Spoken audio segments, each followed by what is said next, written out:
बिस्मिल्लाहिर्रहमानिर्रहीम। अस्सलाम वालेकुम नाज़रीन, ये फरवाज एनबी न्यूज़ और मैं हूं आपका मेज़बान नवाज भुट्टो। नाज़रीन, मकबूजा सिंध, आप परेशान हो रहे होंगे कि मैं सिंध को मकबूजा सिंध क्यों कह रहा हूं।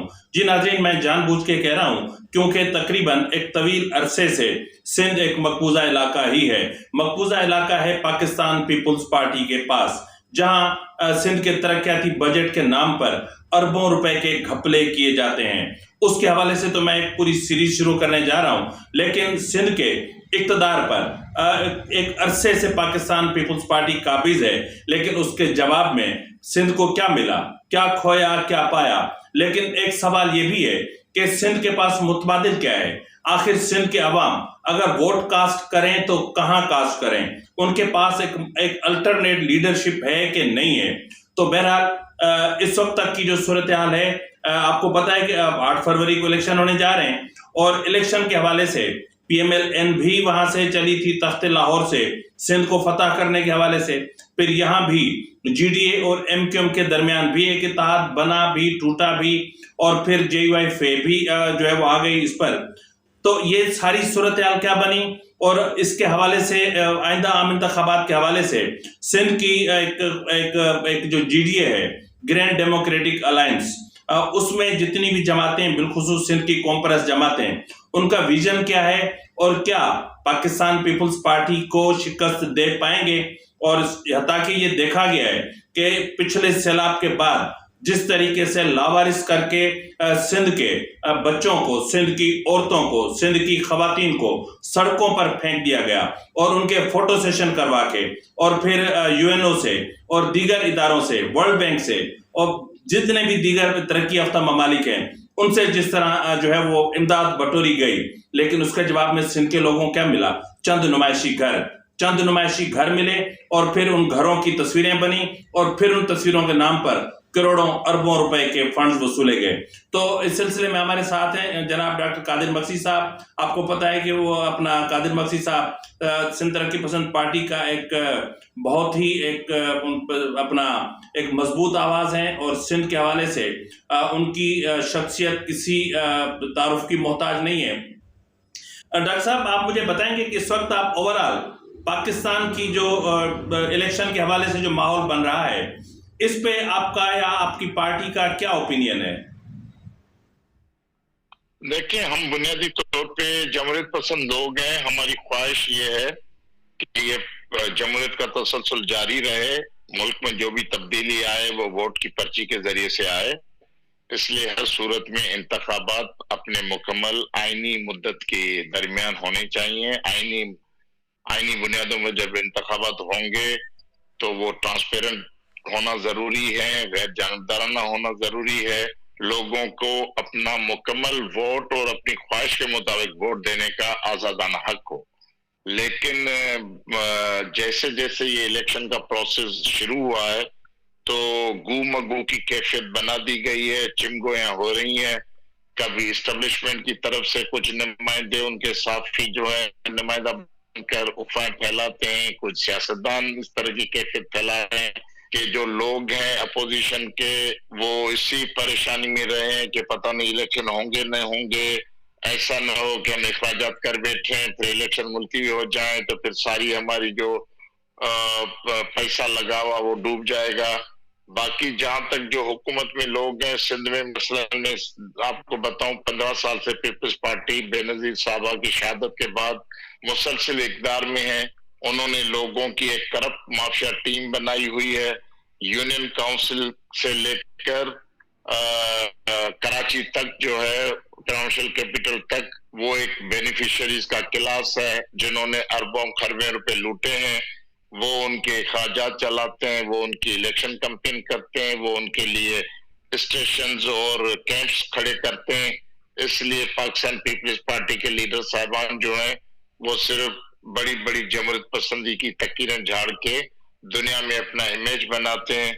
अभी जैसे मालूम हुआ था कि पता नहीं करोड़ों रुपए फी एमपीए ने जो है वो पार्टी फंड के नाम पे ने जमा कराया है। तो आप अंदाजा कर सकते हैं कि कोई आदमी अगर 20 करोड़ 25 करोड़ रुपए पार्टी फंड देकर इलेक्शन में जाता है तो उसके बाद वो कम से कम उसको 2500 करोड़ रुपए तो करके जान छोड़ेगा 5 सालों में।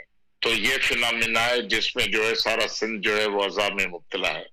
डॉक्टर साहब, मैं आपसे एक चीज पूछना चाहता हूं कि इस वक्त तक आखिर क्या वजह है कि सिंध की जितनी भी कौम परस्त जमातें हैं वो सिंध के अवाम का एतमाद नहीं जीत सके? आया जीत नहीं सके या इसके पीछे भी कोई प्रोपेगेंडा है? नहीं, एतमाद की बात नहीं है। देखिए, कौम परस्तों के पास इलेक्शनी पार्लियामानी सियासत की ट्रेनिंग नहीं है। हमने सारी जिंदगी एहतजाजी तहरीकें चलाई हैं, जेलों में गए हैं, एहतजाज ऑर्गेनाइज किए हैं, और ग्रास रूट्स पे किसी भी कौम परस्त जमात का इतना नेटवर्क नहीं है जितना पाकिस्तान पीपल्स पार्टी का है। पाकिस्तान पीपल्स पार्टी 55 की एक कदीम सियासी जमात है, और जुल्फकार अली भुट्टो की शहादत और बेनजीर भुट्टो के मजमूई किरदार जनरल ज़िया की मर्शला के जमाने में वो लोगों के एहसासात से खेलते आए हैं, इसलिए तौर पे भी उनसे जुड़े हुए थे।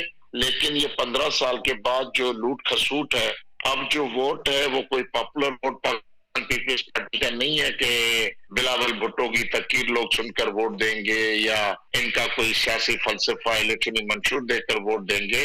वो अब जो मकामी दबाव के जो तरीके हैं पुलिस के जरिए, और जो उनका ब्यूरोक्रेसी में उन्होंने अपना क्लास बनाया हुआ है कि क्लर्क से लेकर डीसी, कमिश्नर, पुलिस के सिपाही से लेकर एसपी, डीआईजी, आईजी तक, तो वो सारे हथकंडे उनके इस्तेमाल होते हैं। फिर अपनी बास्केट में उन्होंने सारे जागीरदार वगैरह इकट्ठे किए हुए हैं। तो इसलिए पाकिस्तान पीपल्स पार्टी समझती है कि हम बड़े सिंध में पॉपुलर हैं क्योंकि हम अनचैलेंज हैं।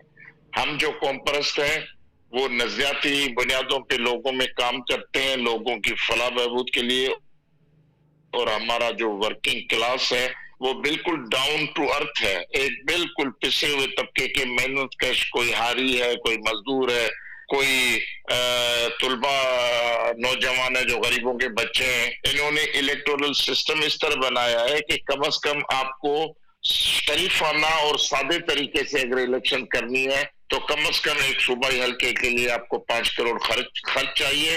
बाकी पीपल्स पार्टी वाले तो 50-50 करोड़ रुपए खर्च करने के लिए तैयार हैं, क्योंकि उन्होंने हमारे बच्चों का मुकद्दर छीन कर उनको भूख अफलास में धकेल कर रिश्वत के जरिए खरबा रुपए उनकी जायदादें खड़ी कर ली हैं। अच्छा। तो इसलिए ये महसूस होता है कि पाकिस्तान में इलेक्शन एक तो ट्रांसपेरेंट नहीं है, और जितने तरीकेकार बनाए गए, अगर एक वर्किंग क्लास का आदमी इलेक्शन खड़ा करे, इलेक्शन का फॉर्म भरे, वोटर लिस्ट दे, उनकी फोटो कॉपी कराए, पोलिंग एजेंट बिठाए, तो यही खर्चा जो है 50 लाख 80 लाख के लगभग होते हैं। बाकी जो इलेक्शन कैंपेन ये तो सारा महीने 1.5 महीने का खर्चे का अंदाजा लगाएं। तो इसलिए महसूस ये होता है कि कौम परस्त पीपल्स पार्टी का मुकाबला नहीं कर सकते। असल में ऐसी बात नहीं है।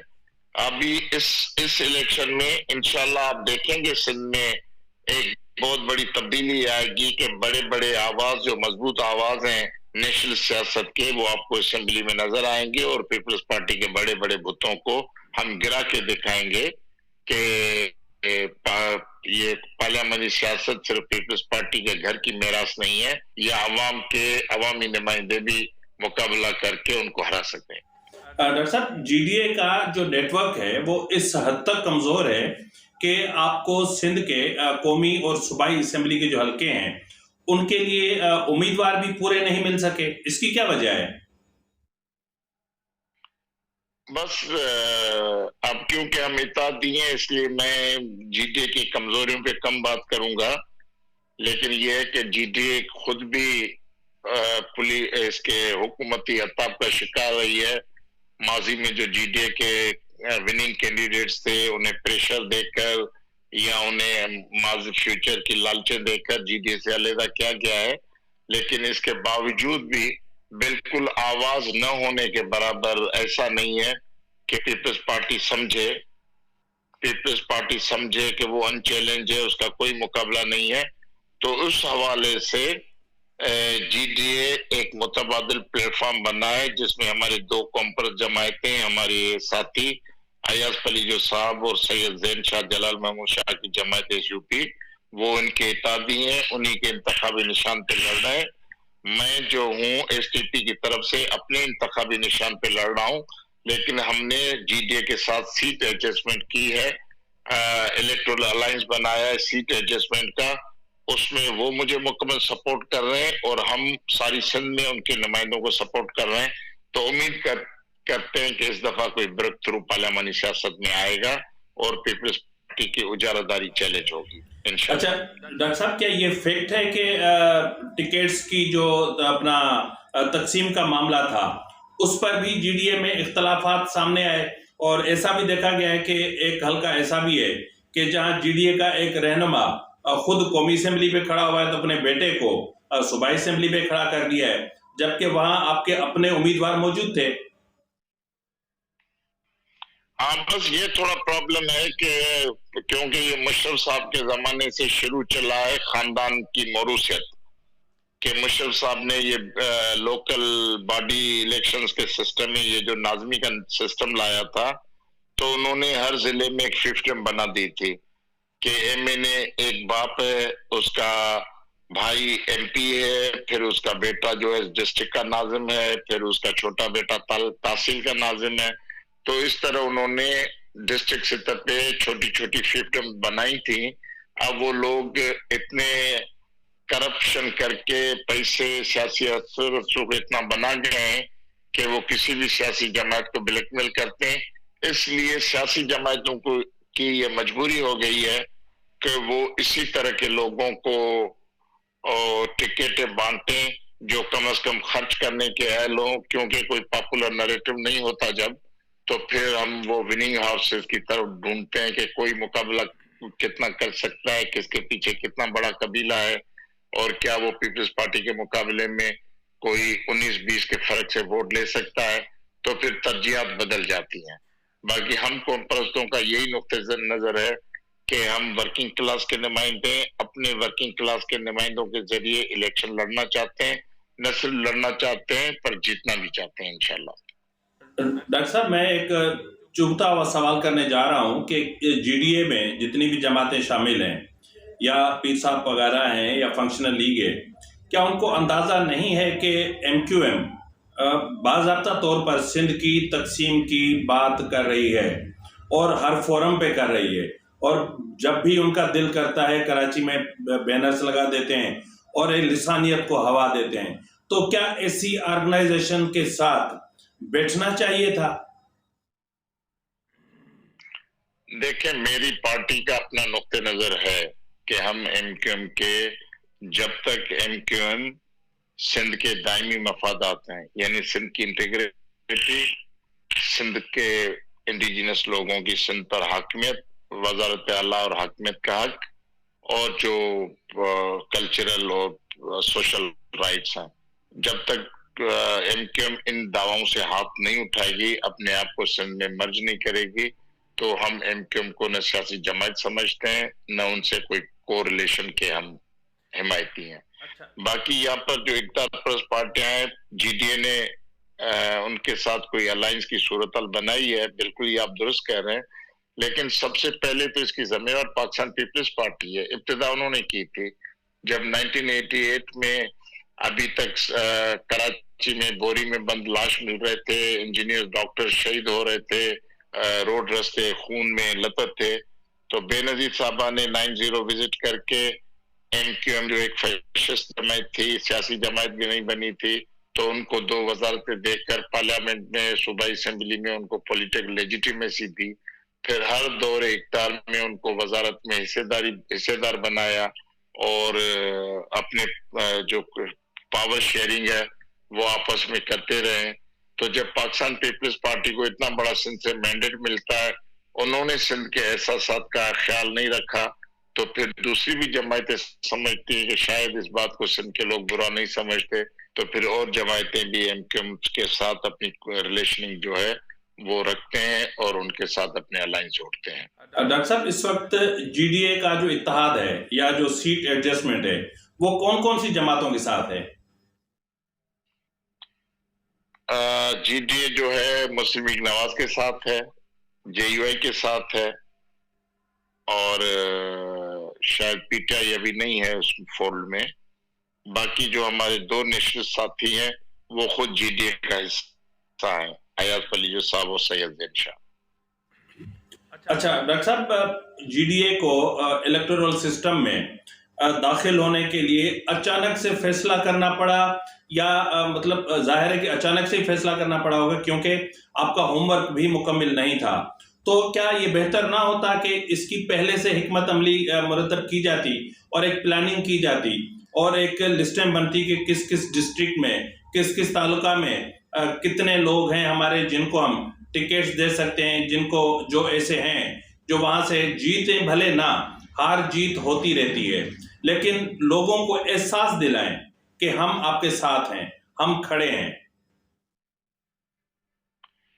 बस नवाज साहब, मसला ये है कि पाकिस्तान में इतनी अनसर्टेनिटी है। देखिए आज भी हम बात कर रहे हैं तो हमें यकीन नहीं है, काफी अक्सरती लोगों को यकीन नहीं है कि 8 फरवरी को इलेक्शन होंगे या नहीं होंगे। तो रियासत का इतना तरीका वारदात है सिस्टम को चलाने के लिए कि आखिरी वक्त तक वो लोगों को कंफ्यूजन में रखते हैं, गुमराही में रखते हैं, इसलिए लोग फैसले कर नहीं पाते। जीडीए अमली तौर पे 2013 से उन्होंने होमवर्क शुरू किया था और 2018 के इलेक्शन में ग्रेट डेमोक्रेटिक अलायंस के जरिए बाकायदा उन्होंने इंतखाबात लड़े थे।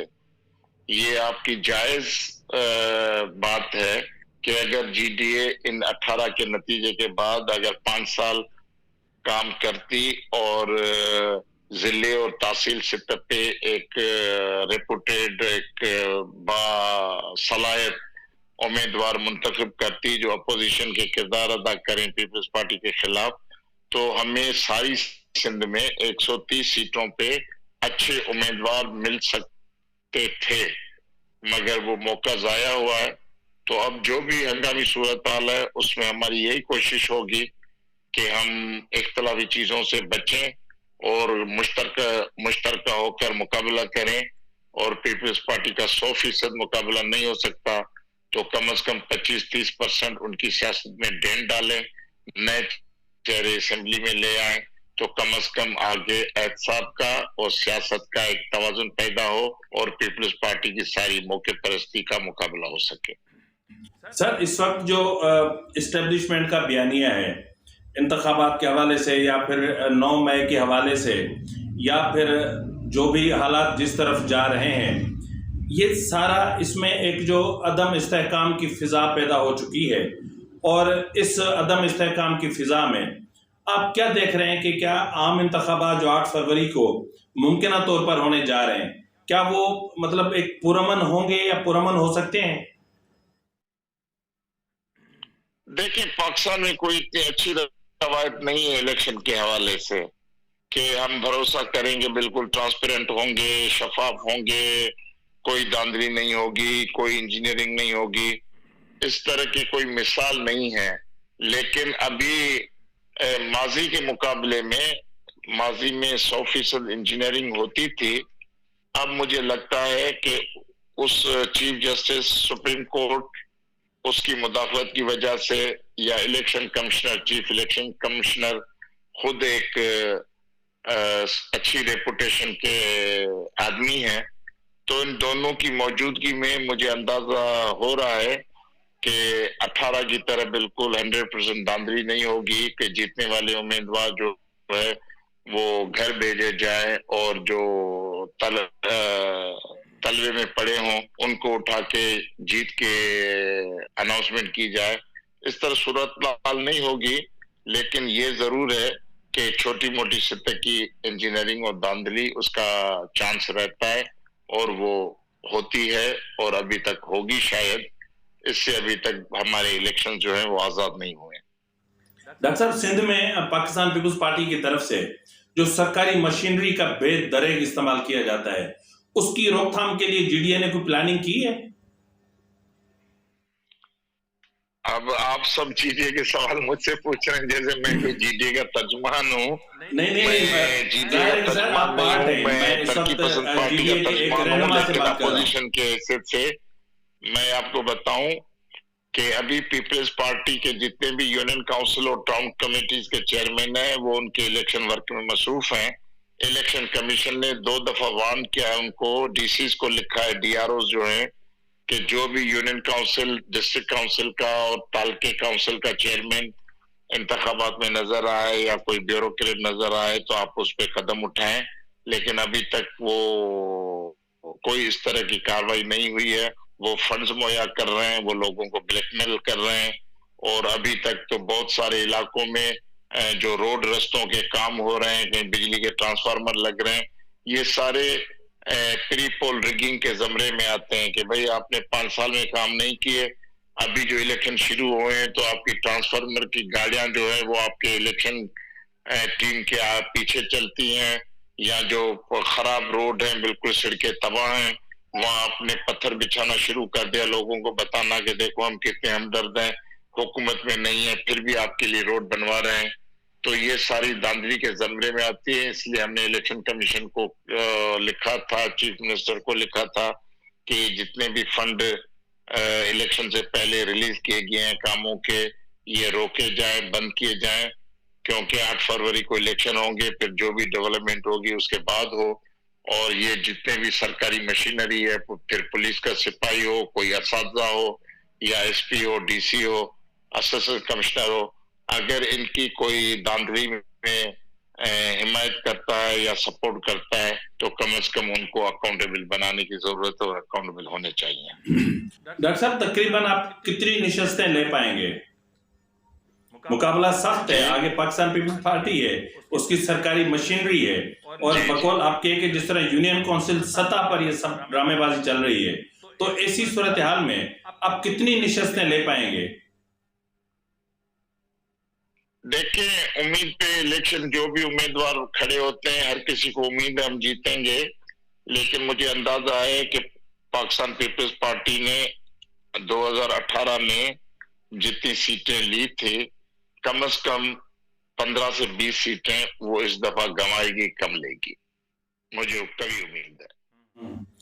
इंशाल्लाह ताला सर, हमारी दुआएं आपके साथ हैं। अल्लाह करे कि आप जिस तरह कह रहे हैं आप इसी तरह इतनी निशस्तें ले सकें ताकि सिंध में एक तब्दीली की फिजा एक कायम हो। लेकिन यहाँ पर एक चीज जो देखी गई है सर, जहां तक एक चीज देखी गई वो ये है कि सिंध की जो कॉम्प्रेस ऑर्गेनाइजेशंस हैं, चलो आप पार्लियामान में नहीं थे, वहां आप अपोजिशन नहीं कर सकते थे, लेकिन आप फील्ड में भी तो प्रॉपर आपने अपोजिशन का किरदार अदा नहीं किया। इसकी क्या वजूहत थी? देखें, मेरा जो ये हल्का है बुल्ली शाह करीम का, मैं बेसिकली मेरा ठट्टा होम टाउन है, तो उससे ये एडजेसेंट एरिया है। माजी में ये सारा इलाका ठट्टा डिस्ट्रिक्ट का हिस्सा रहा है। तो हमारे जो कबाइल हैं, हमारे जाती मकसद हैं या दूसरे जो कबाइल हैं, उनसे हमारे गमी खुशी के ताल्लुक जुड़े हुए हैं, और गमी खुशी में आना जाना, रवाबित करना। तो आपको हैरानी होगी कि हम जब गए, मैं अनाउंस करके गया हूं, तो लोगों ने गांव-गांव जाकर, नौजवान निकल पड़े हैं, बुजुर्ग निकल पड़े हैं, अब मेरे इस्तकबाल के लिए, मेरे वोट के लिए वो अपने तौर पे काम कर रहे हैं। यानी कि आप 70-80 टीमें ऐसी चल रही हैं जिसमें 15 औरतों की टीमें हैं कि वो निकल पड़ी हैं घर घर लोगों को बताने के लिए कि वोट जो है वो डॉक्टर कादिर मक्सी के हक में डालना है, मेरा इंतखाबी निशान किश्ती है। तो मुझे कोई रुकावट या दरकार नहीं होगी, कोई ऐसी सूरत हाल कि मेरे लिए कोई ये नया इलाका हो या मुश्किल हो।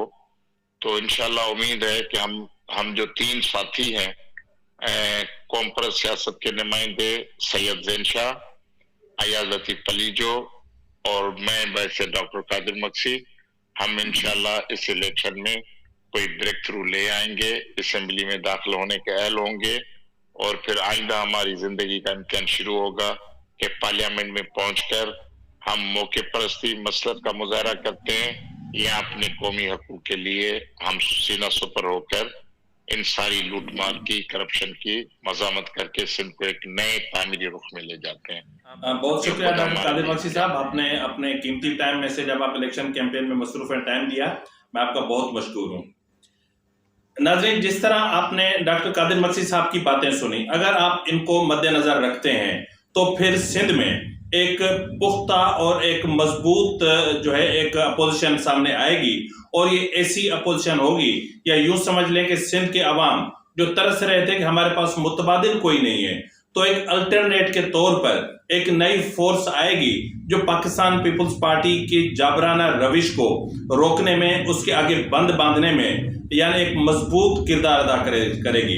क्योंकि आपने सुना होगा कि पिछले दिनों कोर कमांडर्स हाउस में एक इजलास भी हुआ कराची में, उसमें बाकायदा इस चीज की निशानदेही की गई थी कि पीपुल्स पार्टी ने एक सिस्टम बना रखा है, और वो उस सिस्टम के तहत पूरे एक सिस्टम है उसको लेकर चलते हैं। यानी ये जो सिस्टम है, ये पूरी करप्शन को इन्होंने सिस्टमाइज किया हुआ है, और उसी सिस्टम के तहत पूरे निजाम को इन्होंने कैप्चर किया हुआ है। तो अब इंशाअल्लाह ताला हमारी दुआएं दोस्तों के साथ हैं। फिलहाल के लिए नाज़रीन इतना ही, मिलते हैं अगले प्रोग्राम में, तब तक इजाजत दीजिए। फी अमानिल्लाह।